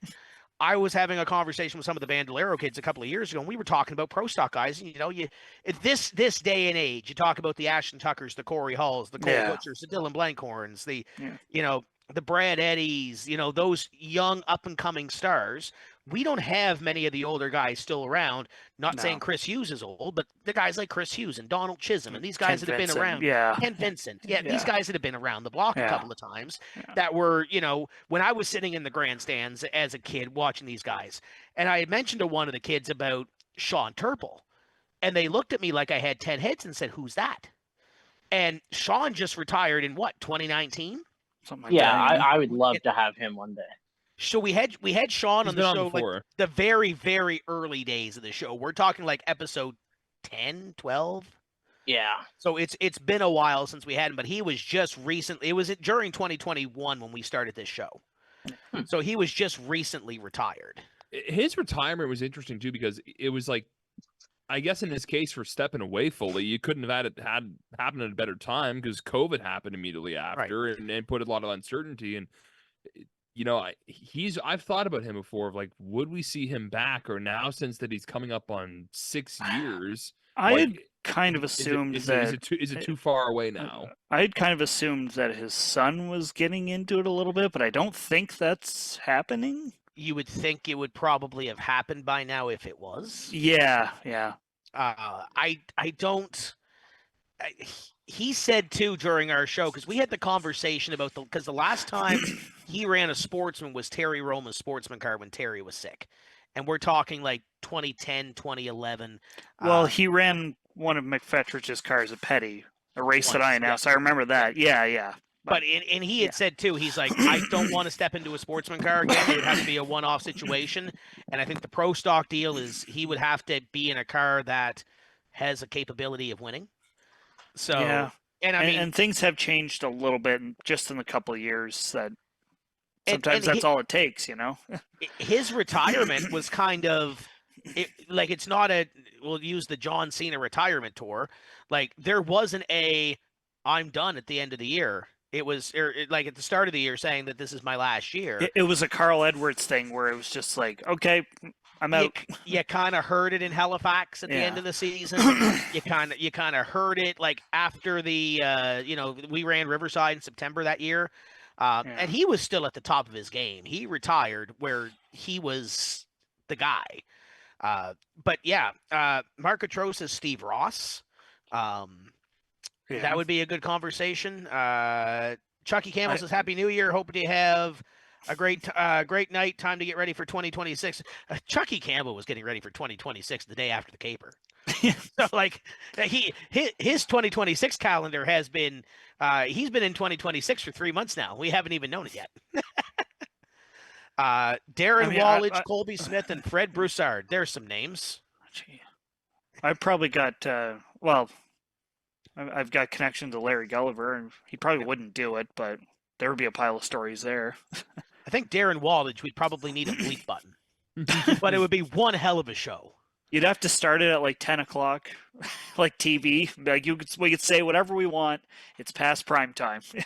I'd love to get Johnny Halliday on here. We talk about guys from Sydney. I'd love to get Johnny Halliday on here because John has been involved in motorsports for, I don't know, ever since dirt was new. I don't know if he'd ever do it, but I'd love to have Ken McIsaac on here at some point too. Yeah, because the man can tell stories. Yeah, like and he did do Victory Laps, the podcast I did with Riverside. So you never know. Yep, that might be one we have to track down because I think that would be a really good show. No. Just talking about history and every. So I'll tell you my story last night. So it's me and Sam Luddington were at Jimmy's, and he looks at me and he brings out his phone. It's a photo of a 24 car from Riverside. Looks like a street stock, whatever. Do you know who this is? I think it's a Mark. And anyways, Sammy goes around the room and asks everybody because they're all old Riverside guys. No idea. And I look at him. I said, "Message Kamikaze." Within 5 minutes, he had a name. He knew Mark exactly Williams. No, it was Mark Newman, I think. Oh. Mark Newman, 24. I think Sammy's still watching. He'll tell me. I think it was Mark Newman. My memory's going, but it's close enough. But anyways, there's one of those guys that you could ask, a question about something that happened in the 80s. He could probably give you the full results of the race. So kind of like a Freddie Bannister. Right. Yeah, absolutely. We had our show with Ty and Rob on the same show, so we don't need to do that anymore. That one's all done. Yeah. What about Curtis Lindsay? Well, the last time we had Kurt on the show was me, the empty box. No, technically it was the Sarah Thorne show, right? Yeah. Technically. Yeah, technically. Nothing saying you can't try again, Right. Absolutely. Yeah. So there's a few of those that have been around, but yeah, I think there's a few options. Brian Gillespie. Yeah. Another one, yeah. We haven't had BJ on the show since 3 years, 2-3 years. It's been a while. What a show that was too. Wasn't Matt Martin the same day? Yes, it was. I think. Yeah. Yeah, was that not I think it was 21 because I was stuck at 660 during COVID. Yeah, it was definitely earlier. Yeah, it was that was like 2021. Yeah, makes sense. It's hard to believe we've been doing this for 5 seasons now. But yeah, we've had some people that could have ended it all, but we're still here. Phil Barkhouse Jr. is due. Phil Barkhouse Jr. is definitely due. We have to give him like 6 weeks notice and bug him every day before he gets here. Because he would be late. Who's overdue that we haven't had in the show in a while is Haas. When's the last time we had Haas in this show? Been a while. Right. I just want to know a fun story about Haas, and I was talking to you. I don't know how it came up yesterday, but when we were driving to my parents' house, Chancel and I and Emerson, nicknames came up, and I was talking about Stacy, and I said his wife named Smurf, the nickname, that's what she's called around the track, and I said there's another guy whose nickname is Haas, his wife's nickname is Squirrel, and she's like, what is with this racing stuff? Joey Moser, just don't ask him how many laps the Superior Foundation's race was, and don't ask him how many years he's been trying to win the Shriners Classic. I think we were on the 24th year of the Classic, 23rd or 24th year of the Classic, and this is 7-8 years ago. And he looks at me. We were doing like some pre-race stuff, and he's like, "Man, I've been trying." No, this is the week before because he was on the podium the week before, and he said, "Man, I've been trying to win the Shriners Classic for 30 years." Phil, the race is only 24 years old. How have you been trying to win a race for 30 years? It's only 24 years old. He's like, "I'll see you next week," and that was the end of the interview. But yeah, there's a few options that we need. We'll make last call now on social media. We'll get out here a little bit early tonight. But if you have any more questions or comments, or we're here for a few minutes, drop them down below. We'll have a conversation. We are back next Wednesday. Obviously, Paul Vidane will be here with Jim Hallahan 333 on Sunday, and then we're back on Wednesday. I think the only Wednesday that might be in question is the 14th of January because I'm going to the NX Banquet the next day. So, and it's a 7 a.m. flight. So that might be in question.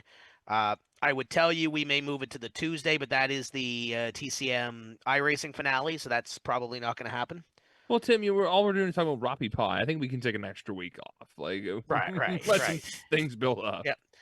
Is there anyone that hasn't missed a Shriners? I don't. So it was a street stock race before it was a sportsman race. So I don't. If you think of the iteration as a sportsman race, I don't know if there is or not. Obviously, you would think Wes Mason's car has been there every single show, the 90s car. But I don't know if there's a driver that's been to all the Shriners because I think Phil missed one a couple of years ago. I think Haas missed one a couple of years ago. I don't think there is one that's been to every single Shriners Has there race. been a Roma car in each one? No, they've missed No, it the last okay. few years. Yeah, Travis did. Okay. Yeah, that would have been up It'd be until a couple. close, yeah. Up until a couple of years ago, the answer would have been yes. That Okay. Romas were there every year. Yeah. Mark Early said Happy New Year. I got invited to a group chat today with Mark Early and Mike Scott. And that is pure comedy gold that we cannot share on the air, but that I have been almost pissing myself laughing all day long. So Oh. happy 2026. We've talked about this, but I know who actually does need to be on the show. And we could twist his arm, but I think it's Bobby Timmons. Yeah. I think Bobby. Yes. Yeah. If you don't know Bobby Timmons, you'll find out.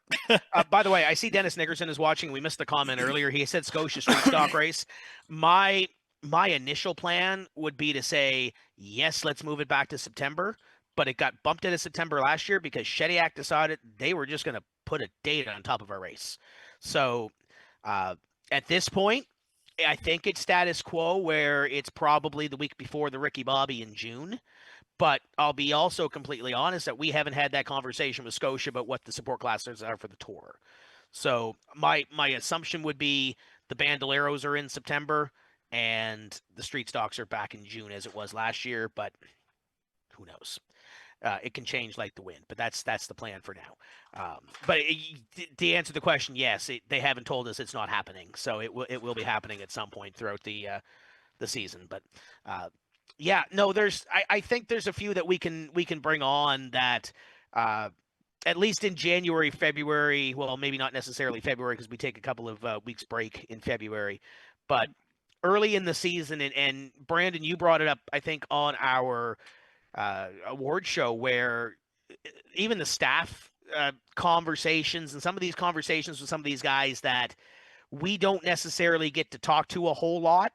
And it's more of a conversation piece and you can spend some time with them compared to being in the season when you're talking about race winners and what's coming up next and what have you, right? Yeah, and again, most staff, whether they work weekly or not, they're still always thinking about, next week. So they're still kind of busy even on their off weeks in the summer, and you don't get to just sit down and have a real chat with them. Right, and that's kind of where I think I would love to have Donnie Greer back on. Yep. And honestly, I think it's been a while since your father's been on here, and he does so much racing back and forth, travel wise. Yeah, I don't think it's been long enough since we've had him. So,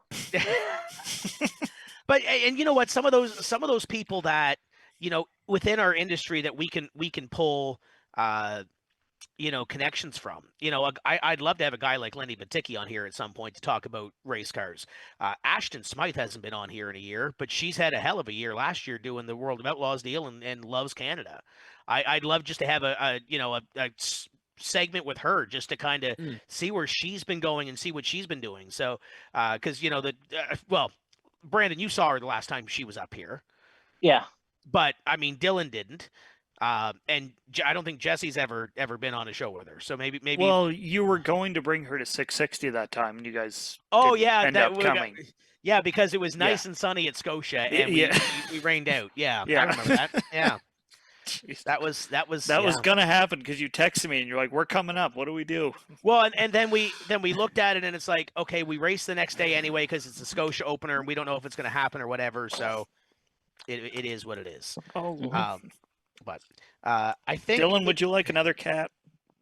No, I got a baby actually. Are you sure? Because no, I got a baby. All right. Settle down. I think we're pretty well close to wrapping this one up tonight. I don't see anything else here that we missed. Isabel wanted to know who was on the phone on the broadcast tonight. So Brandon, you want to introduce yourself again? I'm not on my phone. She said on the phone. I mean, I've been on my phone, I guess. Is that me? Hi. Well, no. So I mean, Okay. you're not in front of a camera. That's what I'm probably assuming. Okay. Yeah. Yeah. So. Yeah. Sorry, we're not all rich like you guys. Can't all afford cameras. Listen, I'm on the same camera I had 6 years ago that iRacing bought me. Yeah, it still works good. So, well, I mean, the mug's not great, and Zoom sometimes likes to freeze it the wrong way. Listen, I can interview Emerson. He's on my lap right now. See if we can get him to make some noise. Okay. Yeah. What should I ask him? What do you think? Emerson, how do you feel about Hoosiers versus American Racers? Hey, what do you think about Rogersville? What's a rappy pie? He's smiling. He laughed at Kevin Moore the other day. So You laughing at Kevin Moore? He crashed his car though. He flipped in the air. yeah, There you have it, folks. Oh, good Lord. Buddy Steve says Happy New Year. Owner of the best looking car in Yeah, Atlantic, Canada. congratulations. Yep, Oh absolutely. yeah. Has Art ever been on? Steve's? No. Yes. No, yes. No, he is not. No. And I think if we could hook him up with the technology, I think that would be a great conversation too. Yes, if somebody could be there to direct it, yes. Was there I think another? that'd be good. Was there another Art you were thinking of? Because Art McNamara has been on the show before. My brain couldn't work fast enough. I was thinking about pie and Christmas donkeys, and I didn't know what was happening. We haven't talked about Dominic all night. Oh, we're talking about Christmas donkeys in Rogersville. Yeah, okay. They'll never get more publicity than they will on this show. Emerson is a big fan of Rogersville and Kevin Moore. Apparently. You're gonna and Dewey. This show's going off the rails right now, man. We're gonna have to get Kevin Moore to get his smallest, biggest fan a onesie. That's So, right. Yeah, we'll get that on Kevin. That I think that'll pretty much wrap up what we have. Let me see. I redid my button box. We'll look at the our partners on the screen. So if you want to support them, we're looking for some partners going into our 2025 or 2026 season as well, 15th anniversary. There's a great family picture of Dewey and Dewey. Your head's out of the shot. Dewey, come on back. Hey, having a scratch. You might as well just get right in front here. You're already, you right there. Come on. What do you think about Kevin Moore's crash? He's been more Nothing. stone faced about it. There, Nothing. family pictures. Look at that. And I have nothing except for Bring nice... your white monster up. That one's Haley Deegan's favorite. Yeah. You Yes, be it good, is. okay? I had a friend of mine that drinks a lot of energy drinks and says she's never had a white monster before. So I haven't either, and I'm like, I look drink at that. one Look a at day. look at that. Look at that family photo. See, this is the call of like I'm hungry. Right. Yeah, we'll call it 20 minutes early tonight because if I get to bed early, then I might go to Yarmouth tomorrow. So we'll do that then. Final thoughts, Brandon, Jesse? If you'd like to sponsor the show, your money will be well invested, as you've seen tonight. We are going to open a office in Rogersville. In the train car.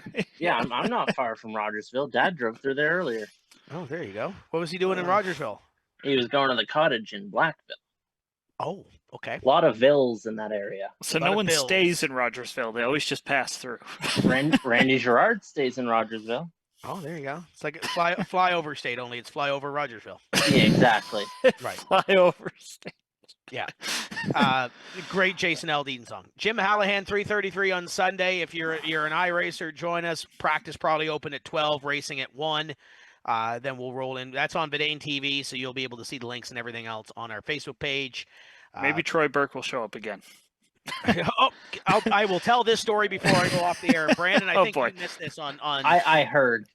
So we were in the heat race, and Troy Burke was leading the heat race, winning the heat race. He gets passed by, I think it was Josh Langell or Gage or somebody, and then he comes out of turn 4 to the checkered flag and pulls his foot completely out of it and falls back to 5th. And we were taking 4. Oh. And he said, somebody asked, what did you do that for? And he said, F it, I wanted to race the Consi. I want more racing. And then he darn near stepped on it in the Consi and nearly missed the feature. It was the last car in. And then he got DQ'd for incident points with like 5 laps to go. Yeah, rough day for old Troy boy. He got as many laps as he could handle. It was like a Robbie McLean day. He's like, saw the checkered flag and he's like, no, boys, I don't want to finish in the top 2. Pull the e-brake. Yep, I did hear all about that. Yes, that was such a Troy Burke story. Yeah. I want to run the Consi, and he damn near missed it. Oh, man. Yeah, that is that. Jesse, thank you for joining us tonight. This has been fun. Yeah. Last minute. These are the fun shows, though. We can sit back and have some fun and have some personality. And Who else did you talk about Rogersville and Roppy Pie with on New Year's Day? No one. Mark Gautreau, probably. I don't even know if he likes Rogersville. Different type of French. How does Rogersville taste? Yeah. These episodes had names. Does Rogersville have any like XXL size hats? Rogersville has the train station apparently, and that's all I know. can't wait until the town becomes a major marketing partner for Tim's Corner. When's the Miramichi banquet? We'll all have to go. We'll all have to go I'll to stay in Miramichi Rogersville. and make a stop in Rogersville. I'll be honest, didn't know they were having one. According to Denver, they were having one. They just haven't released it yet. Ciao. As long as we didn't offend anybody in the village of Rogersville, we are fine. That's going to do it for us tonight. Jim Hallahan on a Sunday, and then we are back here next Wednesday as long as the 5 people that live in Rogersville don't get us canceled. On behalf of our entire crew, my name is Tim Terry. We will see you next Wednesday. Happy New Year. Until then, keep the hammer down. We'll see you at the track.